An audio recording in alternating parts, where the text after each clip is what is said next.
Je me souviens des arbres, ces amis perdus de vue le jour où l'on m'a déraciné. Enfant, quand j'avais besoin de parler, je m'en allais dans la campagne. Je courais dans le chemin creux au talus plein de ronces. Tout au bout, il y avait un pré abandonné des hommes. Là, je pouvais me taire, sans que le silence ne vienne regarder par-dessus mon épaule. C'était mon refuge. Là-bas, il y avait des arbres. Chacun d'eux avait une aura de présence bien particulière. Les arbres sont comme les humains. Aucun n'est semblable à l'autre. Certains se remarquent à peine, poussent à l'ombre du jour, louvoient entre les branchages pour se faufiler vers la lumière.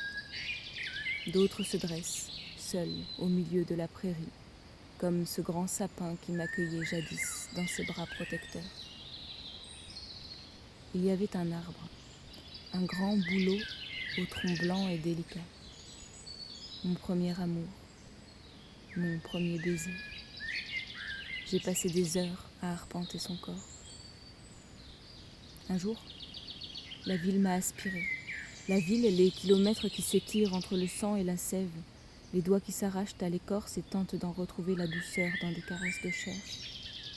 J'ai collé mon oreille sur le cœur de l'homme comme je plaquais mon corps contre l'écorce blanche.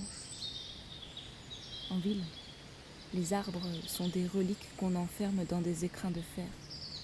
Ils ont peur. On ne peut plus les approcher. Quelque chose se brise entre l'homme et la vie. J'ai beaucoup parlé aux arbres sous l'ombre des immeubles. Je leur ai écrit des prières jusqu'à ce que le souvenir se fasse trop lointain. J'ai fini par cesser de revenir vers eux à l'automne. Cela ressemblait trop à un pèlerinage. En ville, les couleurs de l'automne n'existaient plus que sur les affiches publicitaires. Je me souviens des arbres, et ce soir, l'envie de les revoir me submerge. Je sais qu'ils seront là, que malgré tout ce temps qui nous a séparés, malgré la silhouette des immeubles gravés dans mes prunelles, ils me laisseront revenir vers eux, comme un premier amour qu'on ne peut oublier.